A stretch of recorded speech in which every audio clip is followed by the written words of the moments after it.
साथियों, आपको पिछले वीडियो में पढ़कर सुनाया था आत्मिक प्रगति के लिए उत्कृष्ट शिक्षा की आवश्यकता।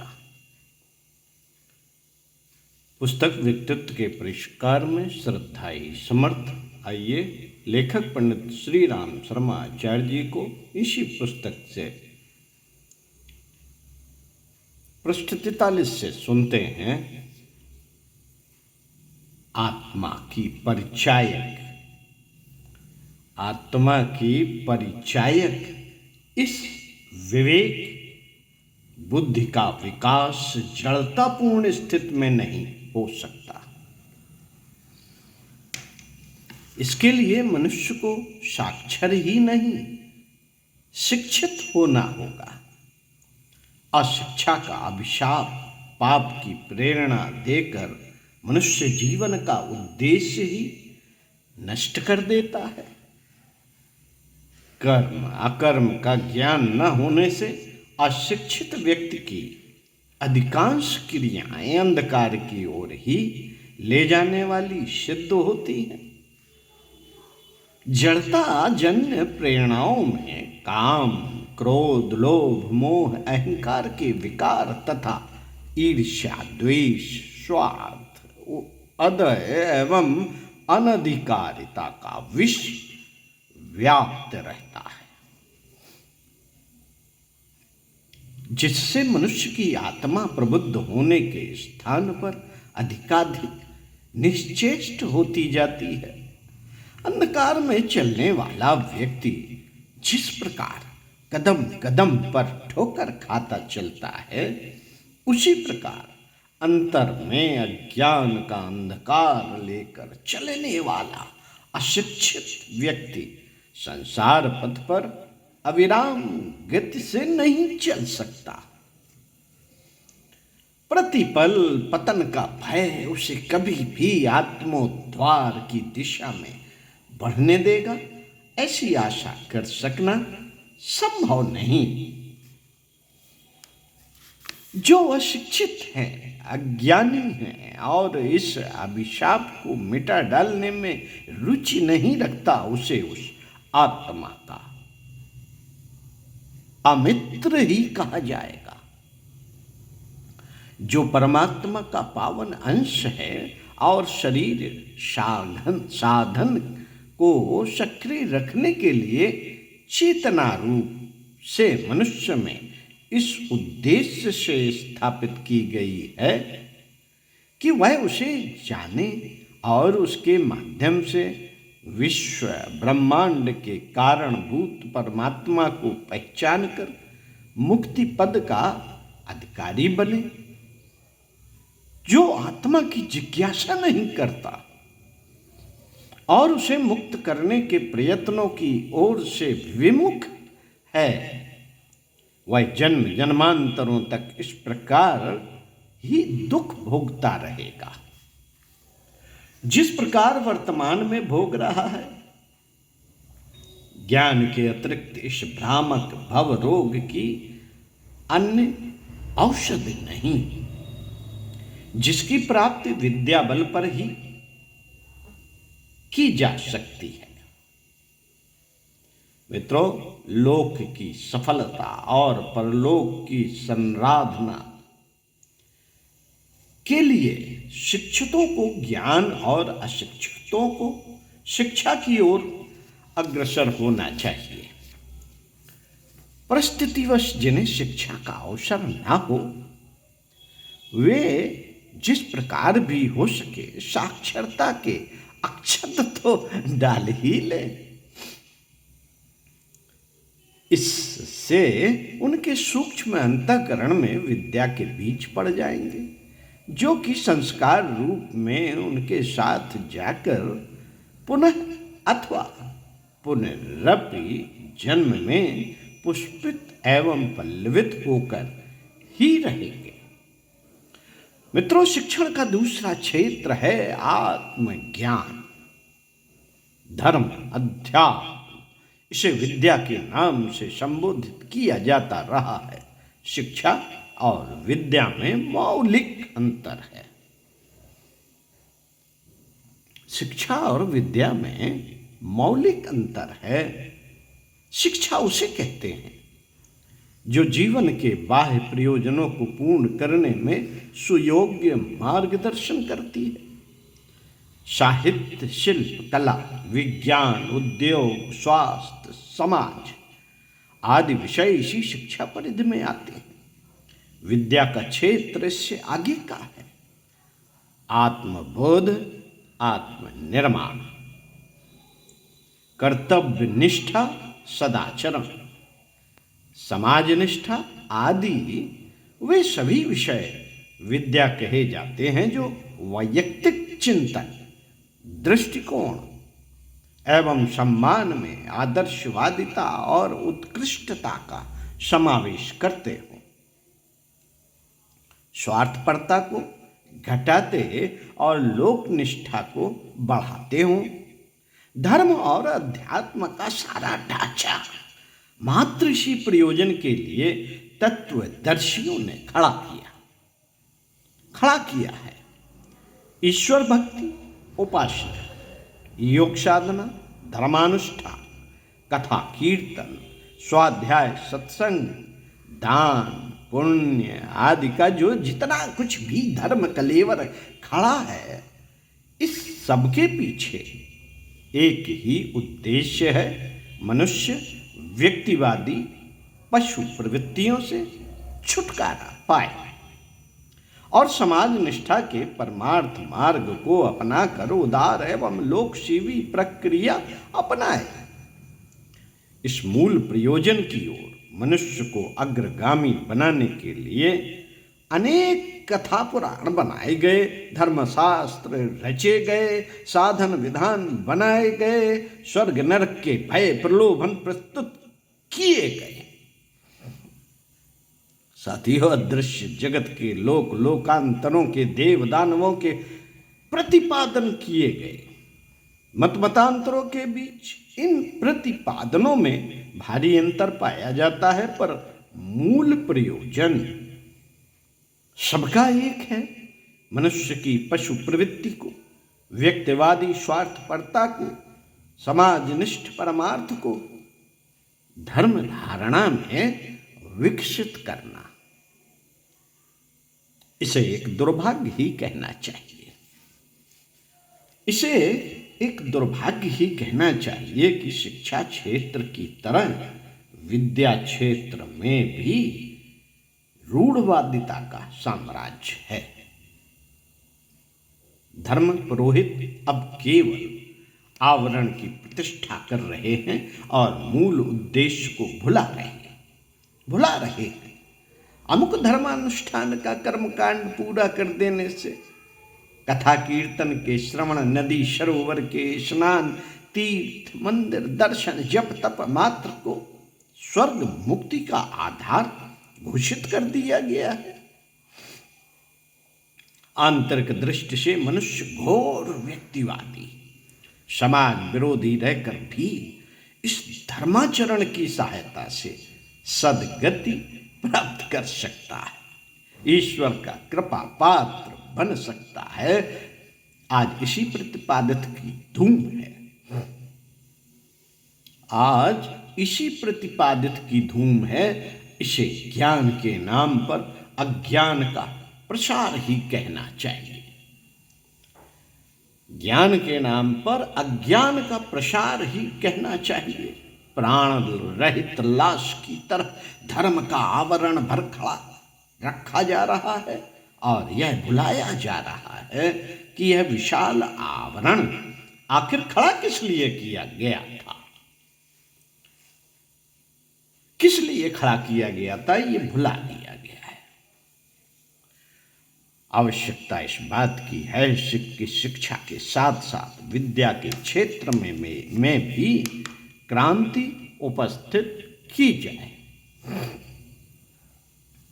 साथियों, आवश्यकता इस बात की है कि शिक्षा के साथ साथ विद्या के क्षेत्र में भी क्रांति उपस्थित की जाए।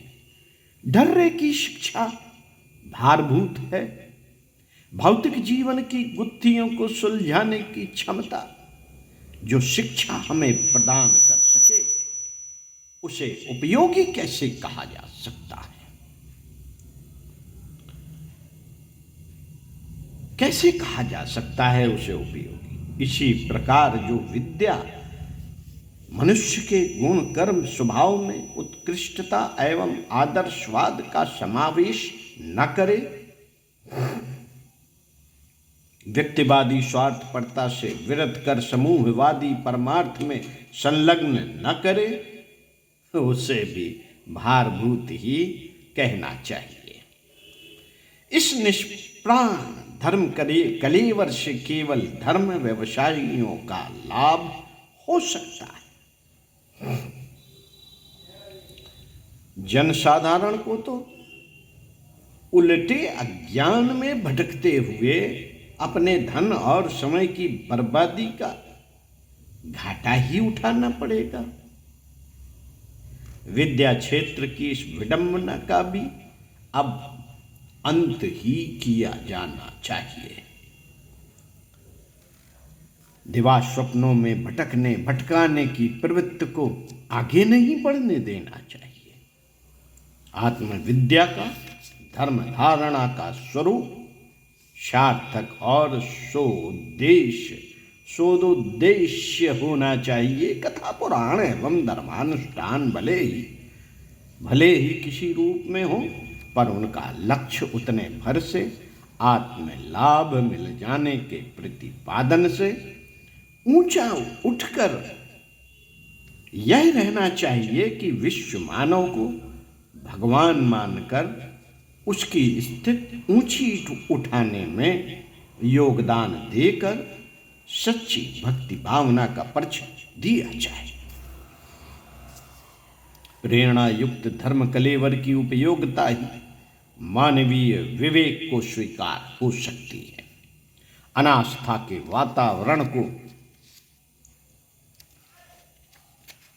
बदलकर आस्तिकता की ओर जनमानस को तभी मोड़ा जा सकता है जब आत्मविद्या का धर्म धारणा का स्वरूप रूढ़वादी न रहकर मनुष्य के आंतरिक उत्कर्ष में सहायक सिद्ध हो सके।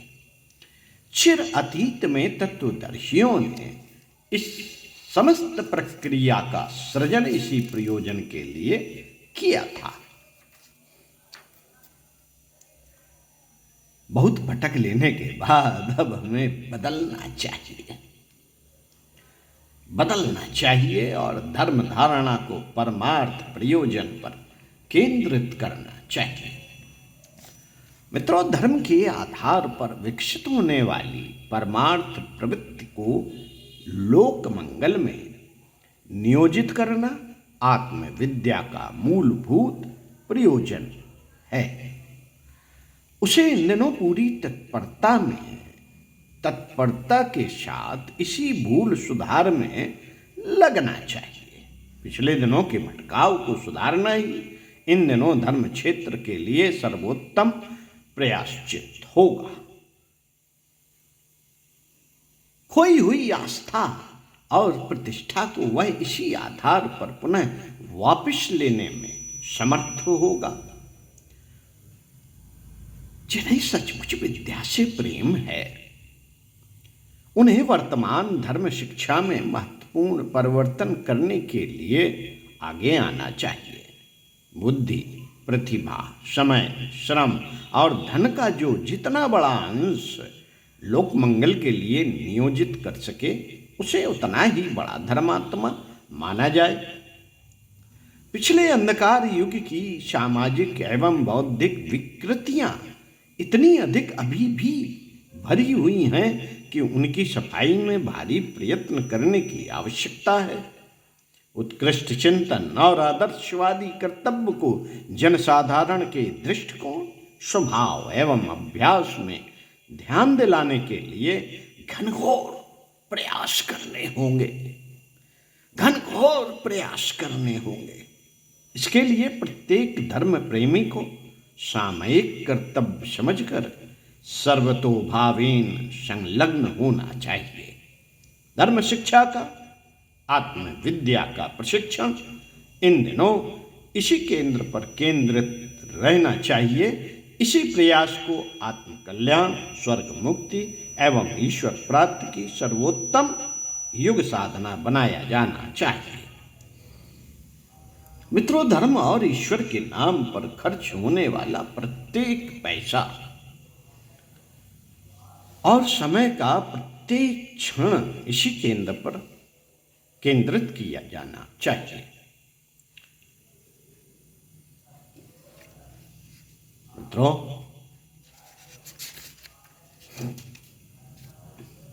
वानप्रस्थ परंपरा इसलिए थी कि अधेड़ होने तक मनुष्य अपने पारिवारिक उत्तरदायित्वों से निवृत्त हो ले और जीवन का उत्तरार्ध लोक मंगल के लिए उत्सर्ग करे।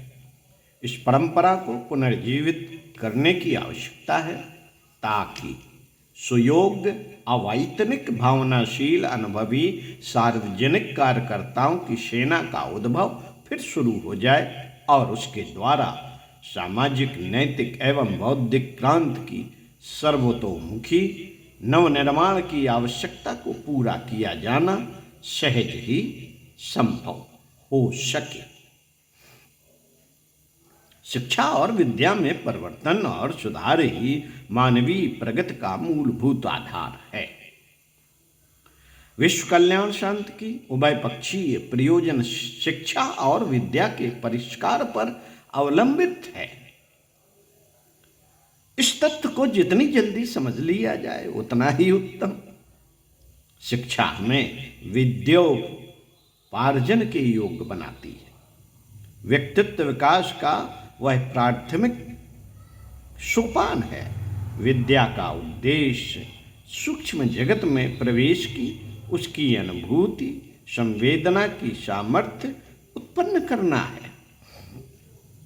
शिक्षा स्थूल जगत के व्यवहारिक क्रियाकलापों की विधि सिखाती है।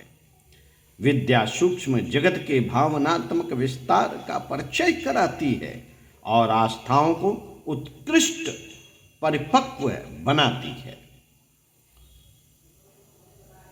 शिक्षा पदार्थ से संबंधित जानकारी देती है। विद्या चेतना की अनुभूति एवं ज्ञान में समर्थ बनाती है। शिक्षा का क्षेत्र है भौतिक जगत।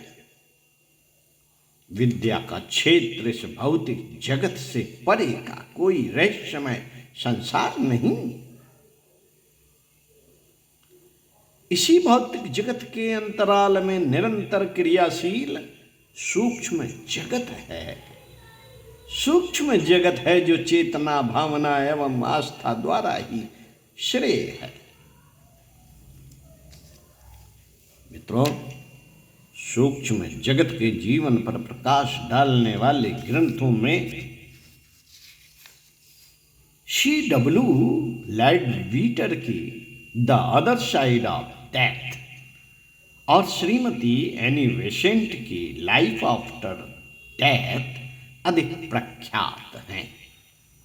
उन्होंने भौतिक जगत के अंतराल में विद्यमान सूक्ष्म लोक के अस्तित्व पर विस्तार पूर्वक प्रकाश डाला है और कहा है कि उसमें आत्माएं सूक्ष्म शरीर में उसी प्रकार निवास करती हैं जैसे कि हम लोग स्थूल शरीर से इस प्रत्यक्ष संसार में जीवन यापन करते हैं।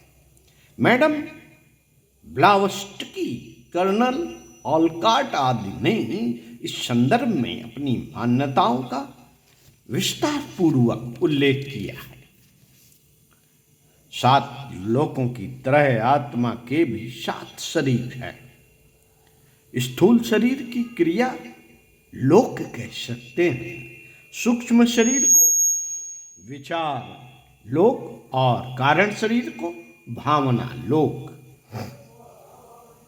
यह मोटी 3 परतें हैं, पर यदि इनका बारीकी से विश्लेषण किया जाए तो वे 3 न रहकर 7 हो जाती हैं। 7 विभिन्न नाम हैं। इनमें से प्रत्येक परत अधिक शक्तिशाली और अधिक संवेदनशील है। हम स्थूल से सूक्ष्म की परतों में जितना अधिक प्रवेश करते हैं, उतना ही अधिक गहरी सशक्तता का समुद्र लहलहाता दिखता है। साथियों, चेतना के विकास का लक्षण यही है कि ससीम से आगे बढ़कर असीम में प्रवेश करें। चिंतन की दृष्टि से इसे आत्म विस्तार कह सकते हैं। संकीर्ण स्वार्थपरता की परिधि तोड़कर आत्मवत सर्वभूतेषु की मान्यता बना लेने वालों का आचरण विश्व नागरिक जैसा होता है और वे परमार्थ प्रयोजनों को ही वास्तविक स्वार्थ साधन मानते हैं। हाँ साथियों, वसुधैव कुटुंबकम की भावना से ओतप्रोत होकर वे अपना क्रियाकलाप इस स्तर का बनाते हैं जिसके आधार पर लोकमंगल के महान प्रयोजनों में अपनी क्षमता संलग्न रह सके। यह आत्मविकास या आत्मविस्तार हुआ। अध्यात्मवादी इसी दिशा में प्रयत्नशील रहते और आगे बढ़ते हैं। इसी संदर्भ में आपको अगले वीडियो में पढ़कर सुनाएंगे। इसी क्रम में पृष्ठ 48 से व्यक्तित्व परिष्कार में श्रद्धा ही समर्थ, और सुनते हैं कुछ अच्छा और पढ़ते हैं कुछ अच्छा। स्वाध्याय सत्संग का क्रम हमारे द्वारा बनाया जा रहा है, चिंतन मनन, और उसको ध्यान से सुनना, सुनने के बाद चिंतन मनन का क्रम आपका। तो साथियों, स्वस्थ रहिए, व्यस्त रहिए, मिल बांट कर खाइए, कमजोरों को ऊपर उठाइए और अपनों में अपनत्व पैदा कीजिए। ओम शांति।